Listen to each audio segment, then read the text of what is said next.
केशवनगर राज्य के एक छोटे से गांव में आदित्य नाम का एक मेहनती किसान रहा करता था। आदित्य के परिवार में उसके माता पिता के अलावा उसकी एक छोटी बहन भी थी, जो कि विवाह के लायक हो चुकी थी। एक दिन आदित्य अपने खेत में हाल चला रहा था कि तभी उसका मित्र कन्हैया उसके पास आकर बोला। अरे आदित्य, तुमने सुना? अरे गांव के मुखिया के घर जिसने चोरी की थी वो हमारे गांव का ही मोहन लाल है। और जब उससे पूछा गया कि उसने चोरी क्यों की, तो उसने कहा कि उसकी मजबूरी थी। उसने ये भी कहा कि वो चोरी करना नहीं चाहता था। सब भाग्य का खेल है। अरे ऐसा वही करते हैं जो मेहनत नहीं करते और हमेशा अपने भाग्य पर रोते रहते हैं। मूर्ख कहीं का। अरे मूर्ख इतना भी नहीं समझते हैं कि मेहनत से ही भाग्य बनता है। इतना बोलकर आदित्य फिर से अपना हाल चलाने लगा और कन्हैया वहां से चला गया।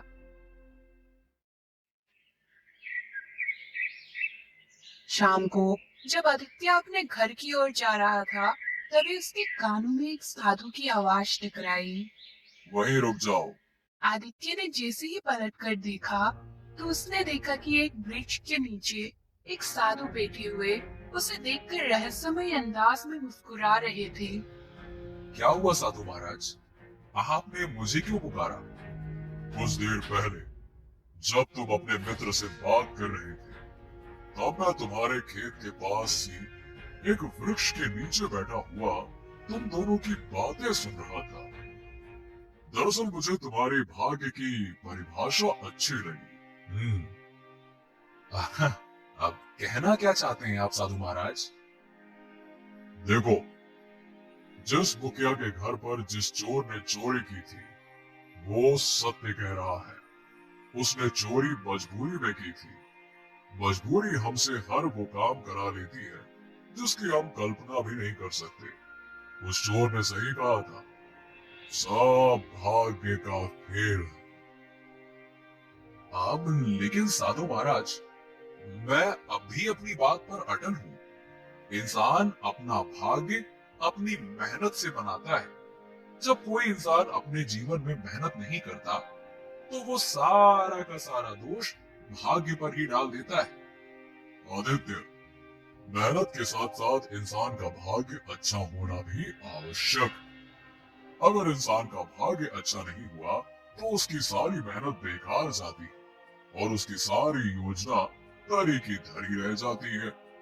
अब क्षमा कीजिए साधु महाराज, लेकिन मैं इस बात पर विश्वास नहीं करता। मैं कोई साधारण साधु नहीं हूँ आदित्य। मुझमें भूत, भविष्य, वर्तमान देखने की क्षमता है। तुम्हें बहुत जल्द मेरी बातें समझ आ जाएंगी।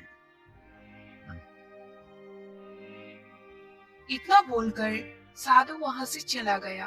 आदित्य अपने घर पर पहुंचा ही था कि तभी उसकी माँ रुक्मणी उससे बोली। अच्छा हुआ तुम आ गए, मुझे तुमसे बहुत जरूरी बात करनी थी। क्या हुआ माँ? आदित्य, अब तुम्हारी बहन मोहिनी विवाह के लायक हो गई।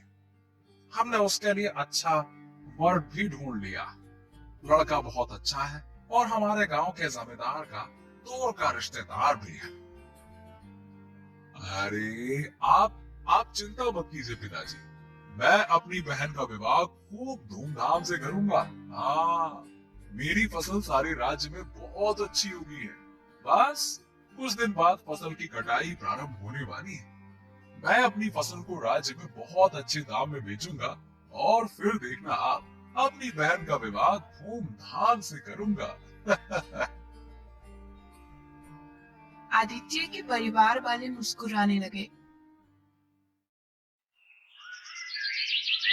मगर अगले दिन जब आदित्य अपने खेत पर गया, तो खेत का दृश्य देखकर वो पूरी तरह से घबरा गया। अरे अरे ये क्या? मेरी मेरी मेरी फसल में तो कीड़े लग गए। ये कैसे संभव हो सकता है? हे भगवान, मुझे जल्द से जल्द अपने खेत में दवाई छिड़कनी होगी, नहीं तो सब कुछ बर्बाद हो जाएगा। आदित्य उसी दिन अपने खेत में कीटनाशक दवाई छिड़क दी। उसने बहुत प्रयास किया, मगर कीड़े लगना बंद नहीं हुआ और आदित्य की फसल बर्बाद हो गई। अपनी मेहनत को इस तरह से बर्बाद होता देख आदित्य उदास हो गया और चुपचाप अपने घर चला गया।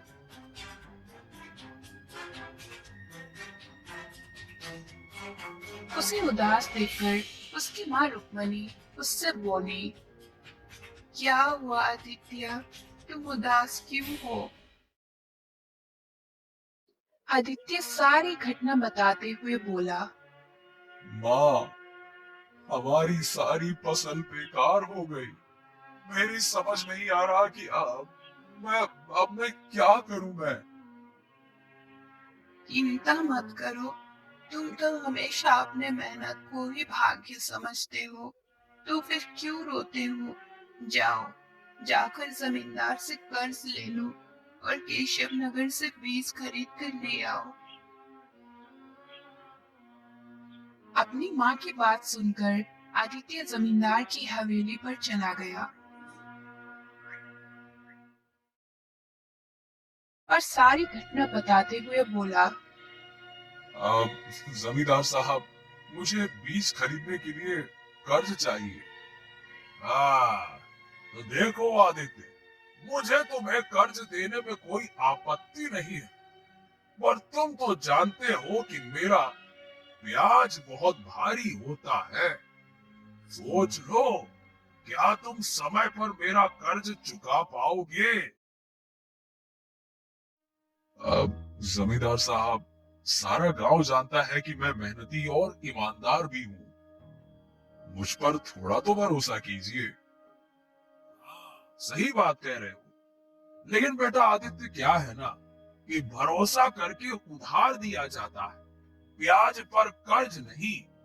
अगर तुम मेरा कर्ज समय पर नहीं चुका पाए तो मैं तुम्हारे खेत पर कब्जा कर लूंगा।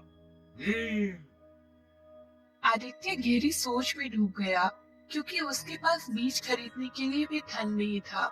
उसने अपनी सारी जमा पूंजी पिछली फसल में लगा रखी थी। कुछ देर बाद आदित्य सोचते हुए बोला, ठीक है, मुझे मुझे मंजूर है जमींदार। जमींदार ने कुछ स्वर्ण मुद्राएं आदित्य को पकड़ा दी।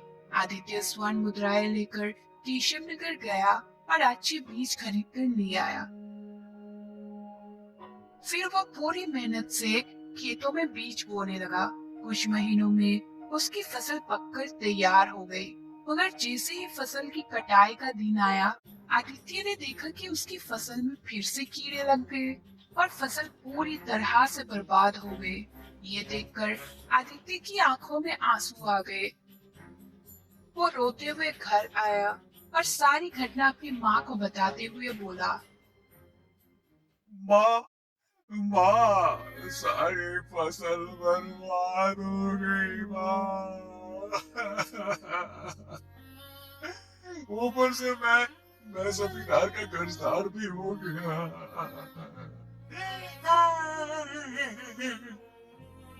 अब हमारी बिटिया का विवाह कैसे होगा?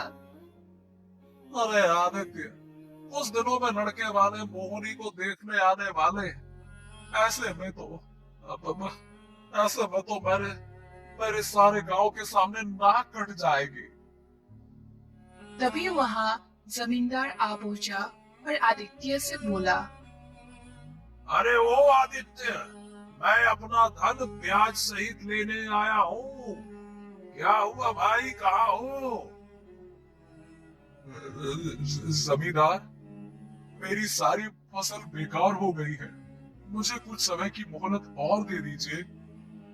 हाँ, कुछ समय की मोहलत?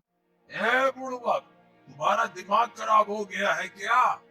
अरे सारा गांव जानता है कि मैं किसी को मोहलत नहीं देता। देख भाई, वादे के मुताबिक मैं तुम्हारे खेत पर कब्जा करता हूँ।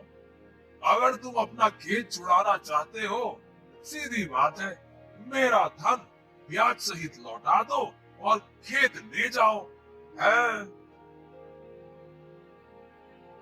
इतना बोलकर जमींदार वहां से चला गया। आदित्य के हाथ से उसका खेत भी चला गया। कुछ ही दिनों में उसके परिवार के भूखे मरने की नौबत आ गई। ये सब देखकर एक दिन आदित्य अपने पिता से बोला, पिताजी, पिताजी, पिताजी, खेत भी आग के चला गया और घर में राशन भी खत्म हो गया। बेटा, मुझे लगता है कि हमारी बिटिया का विवाह अब कभी नहीं हो पाएगा। मैंने सुना है कि केशव नगर के महाराज महाराज विक्रम बहुत ही दयालु हैं, तो जाकर उनसे सहायता क्यों नहीं मांगता? आप सही कहती हो माँ। मैं आज ही केशव नगर जाकर महाराज से सहायता मांगता हूँ। आदित्य उसी दिन केशव नगर के राजा विक्रम के महल में जाने ही वाला था, लेकिन संयोग से राजा विक्रम उसे महल के बाहर ही मिल गए। आदित्य ने राजा विक्रम को सारी घटना बताते हुए कहा, महाराज की जय हो, महाराज की जय हो। महाराज, मेरी सहायता कीजिए। मेरे घर में खाने को कुछ भी नहीं है और मेरी बहन विवाह योग्य हो गई है। अच्छा, तो इसमें हम क्या कर सकते हैं? तुम्हारी फसल में 2 बार कीड़े लगे हैं, जबकि आसपास के किसानों की फसल में ऐसा नहीं हुआ।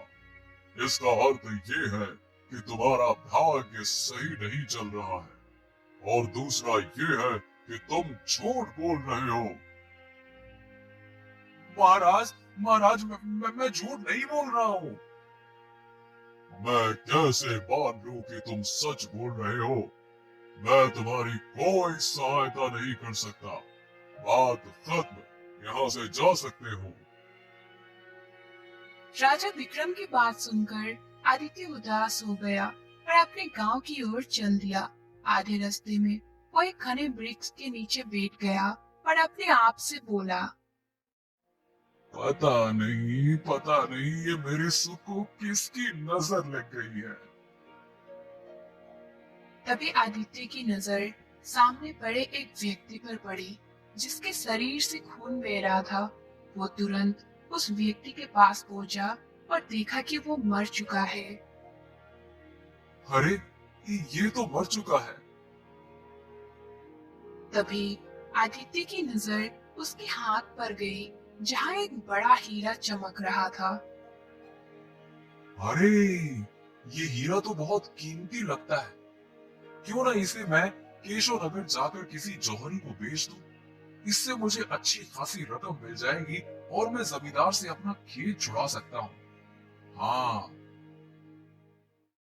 तभी आदित्य के मन में एक आवाज आई, ये गलत है, ये चोरी जैसा होगा।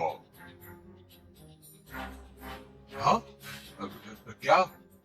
नहीं नहीं नहीं, ये नहीं, ये सही नहीं है। मुझे ऐसा नहीं करना चाहिए। मगर आदित्य के मन में एक दूसरी आवाज आई, अगर मैं इसे नहीं ले जाऊंगा तो कोई दूसरा इसे ले जाएगा। इससे बेहतर है कि मैं इसे बेचकर अपने दुखों का अंत कर लूं। ये विचार आते ही आदित्य हीरा लेकर केशव नगर चला गया और एक जोरी के दुकान पर जाकर बोला, हाँ, अब ये मेरा हीरा है। इसके कितने दाम मिलेंगे? जोरी हीरा देखकर चौंक गया और सोचने लगा, ये हीरा तो बहुत ज्यादा कीमती है और इस युवक की हालत देखकर साफ लग रहा है कि ये इसका नहीं है। जोरी ने आदित्य को बहुत कम मुद्राएं पकड़ाते हुए कहा, ये लो, ये हीरा इतने का ही है। क्या? ये क्या कह रहे हो? ये हीरा तो बहुत कीमती है। लाओ, लाओ इसे वापस करो। मैं इसे किसी और चोरी को बेच दूंगा। अरे, तुम्हारा दिमाग खराब हो गया है क्या? अब ये हीरा मेरे पास ही रहेगा। मैं समझ गया हूँ कि ये तुम्हारा नहीं है, क्योंकि इतने कीमती हीरे का मालिक कोई ऐसे चिंदी फटे कपड़े पहनने वाला नहीं हो सकता। देखो, जो दिया है उसे लेकर जाओ, नहीं तो मैं तुम्हारी शिकायत महाराज से कर दूंगा। ये सुनकर आदित्य क्रोधित हो उठा और हीरा छीनकर जोरी को धक्का दे दिया। जोरी का सिर दीवार से टकराया और वो वही दम तोड़ बैठा। ये देखकर आदित्य के हाथ पैर फूल गए। हे भगवान, हे भगवान, ये मुझसे क्या हो गया? मैंने हत्या कर दी। हे भगवान, अब मैं क्या करूं? अब मैं क्या करूं?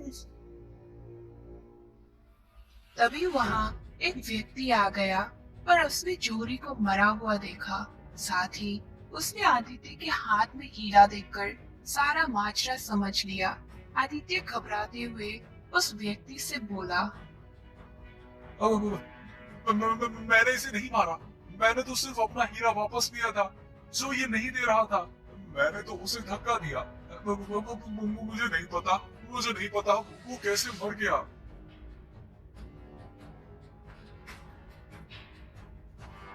तुम्हें ये हीरा जंगल में मिला था ना, है ना?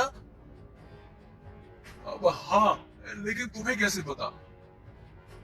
अरे तुम्हें ये हीरा उस व्यक्ति के पास मिला होगा जो झाड़ियों में मरा हुआ पड़ा था और उसके शरीर से खून बह रहा था, है ना? हाँ, लेकिन तुम ये सब कैसे जानते हो? अरे क्योंकि मैंने ही उसे मारा था। वो मेरा साथी था जो गद्दारी करके भाग रहा था और मैंने उसे पीछे से वार करके मार डाला। क्या? कौन हो तुम? मेरा नाम बिरजू है। मैं महाराज विक्रम के राजकोष में काम करता हूँ। मैंने ही राजकोष से स्वर्ण मुद्राएं और हीरे चुराए थे और ये जौहरी उन्हें खरीदता था। हाँ, अच्छा हुआ ये मर गया क्योंकि ये हमेशा कम दाम देता था। इतना कहकर बिरजू ने अपनी जेब से एक बड़ी पोटली निकाली। आदित्य ने देखा कि उसमें कई छोटे छोटे हीरे चमक रहे थे। बिरजू ने आदित्य से कहा, ठीक है, ये पोटली तुम रख लो और अपने गांव ले जाओ। मैं कुछ दिनों बाद तुम्हारे घर इसे लेने आऊंगा। लेकिन ये तो बहुत ज्यादा हीरे हैं। क्या तुमने इन्हें भी राजा विक्रम के कोष से चुराया है? हाँ, और मैं ऐसा इसलिए कर रहा हूँ क्योंकि महाराज के मंत्री को मुझ पर शक हो गया है। ये हीरे तुम्हारे घर सुरक्षित रहेंगे और किसी को शक भी नहीं होगा। अगर तुमने मेरी बात नहीं मानी तो मैं महाराज से शिकायत कर दूंगा और मैं कहूंगा कि जंगल में तुमने ही उस व्यक्ति को मारा था और उसका हीरा छीन कर यहाँ ले आए थे। हाँ, और जब जौहरी ने हीरा खरीदने से इनकार कर दिया तो तुमने उसे भी मार दिया। लो भाई, सब जगह तुम ही फंसोगे, ध्यान रखना। नहीं, तुम ऐसा मत करना। तुम जो कहोगे मैं वो करूंगा। हाँ, मुझे तुमसे यही उम्मीद थी। इतना कहकर बिरजू ने मरे हुए चोरी के पास से ढेर सारी स्वर्ण मुद्राएं उठाकर आदित्य को थमा दी। हाँ, अब ये मर चुका है तो इसकी स्वर्ण मुद्राओं पर भी तुम्हारा ही अधिकार है। ले लो। आदित्य स्वर्ण मुद्राएं और बिरजू द्वारा दिए हीरे को लेकर चुपचाप अपने गांव की ओर चल पड़ा। बिरजू धीरे धीरे उसके पीछे पीछे चल रहा था क्योंकि वो देखना चाहता था कि आदित्य का घर किस गांव में और कहाँ है। कुछ घंटे बाद आदित्य अपने घर पहुंचा और बिरजू निश्चित होकर वहां से चला गया। आदित्य ने बिरजू द्वारा दी गई हीरे की पोटली छुपाकर रख दी और स्वर्ण मुद्राएं अपने पिता सुखदेव को देते हुए बोला, ये लो पिताजी, महाराज विक्रम ने मेरी कहानी सुनकर मुझ पर तरस खाया और ये स्वर्ण मुद्राएं इनाम के रूप में दे दी। ये तो बहुत अच्छा हुआ आदित्य। इन स्वर्ण मुद्राओं से हमारा कर्ज भी उतर जाएगा, खेत भी वापस मिलेगा और मोहनी का विवाह ही हो जाएगा, है ना?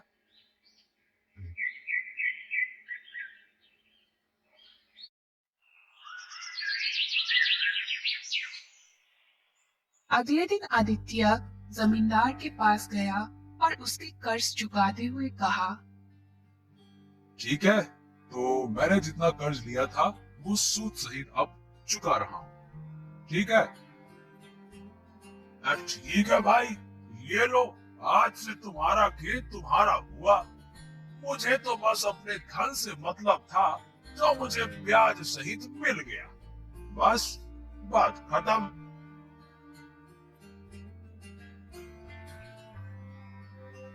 आदित्य जमींदार की हवेली से खुश होकर चला आया, लेकिन जैसे ही वो अपने घर पहुंचा, वहां का दृश्य देखकर वो स्तंभ रह गया। उसके घर में राजा विक्रम, उनके मंत्री हुकुम सिंह और 2 सैनिक खड़े हुए थे। दोनों सैनिकों ने बिरजू को पकड़ रखा था। राजा विक्रम का मंत्री हुकुम सिंह राजा विक्रम की ओर देखते हुए बोला, महाराज, हमारे गुप्तचर ने बताया है कि बिरजू इसी घर में छुपा था। अब तक महल से जो भी स्वर्ण मुद्राएं और हीरे चोरी हुए थे, वो बिरजू ने ही चुराए थे। जब गुप्तचर ने कल उस जौहरी की दुकान पर छानबीन की, तो उसे मरा हुआ पाया। महाराज, जौहरी को मैंने नहीं मारा, उसे आदित्य ने मारा है, और मेरे साथी को भी आदित्य ने ही मारा है। ये सुनकर आदित्य के हाथ पैर कांपने लगे। राजा विक्रम क्रोधित होकर बोले, और तुम मुझसे सहायता मांगने के लिए आए थे? सीधी तरह बता दो, हमारे राजकोष से चुराए गए हीरे कहाँ हैं? डरते हुए आदित्य ने हीरे की पोटली राजा विक्रम को थमा दी और कहा, महाराज, बिरजू झूठ बोल रहा है। मैं तो जौहरी के पास हीरा बेचने के लिए गया था, लेकिन उसकी नीयत खराब हो गई। मैंने उससे हीरा छीना और उसे धक्का दिया, पर मुझे नहीं पता था कि वो मर जाएगा। तभी बिरजू वहां आया और उसने मुझे राजकोष से चुराए हुए हीरों की पोटली दे दी। उसने मुझे धमकी भी दी थी कि अगर मैं उसकी बात नहीं मानूंगा तो वो आपसे शिकायत कर देगा। तुम्हें वो हीरा कहां से मिला? महाराज, जब मैं आपकी सहायता मांगने के बाद अपने गांव लौट रहा था, तो मुझे रास्ते में एक मरा हुआ व्यक्ति मिला जिसके हाथ में ये हीरा था। तुम्हें तुरंत आकर हमें सूचित करना चाहिए था, लेकिन तुमने ऐसा नहीं किया। तुम भी उतने ही दोषी हो जितना बिरजू। तुम्हें इसकी सजा मिलेगी। महाराज, मैंने जो कुछ भी किया वो मजबूरी में किया। मेरे परिवार की हालत बहुत दयनीय थी। ये सब बहाने वही लोग बनाते हैं जो मेहनत नहीं करते। जैसे ही राजा विक्रम ने ये कहा, आदित्य को कुछ दिन पहले की घटना याद आ गई। तभी वहां वही साधु आ पहुंचा, जिसने रहस्यमय नजरों से आदित्य की ओर देखा और बोला, क्यों आदित्य, अब समझ में आ गया भाग्य का खेल? साधु महाराज, अब मैं समझ गया। मनुष्य का भाग्य अच्छा होना चाहिए, वरना वो कितनी भी मेहनत क्यों ना कर ले, उसे सफलता नहीं मिलती। आपने सही कहा था कि मजबूरी हमें ऐसे काम करने पर मजबूर कर देती है जिसकी हमने कभी कल्पना भी नहीं की होती।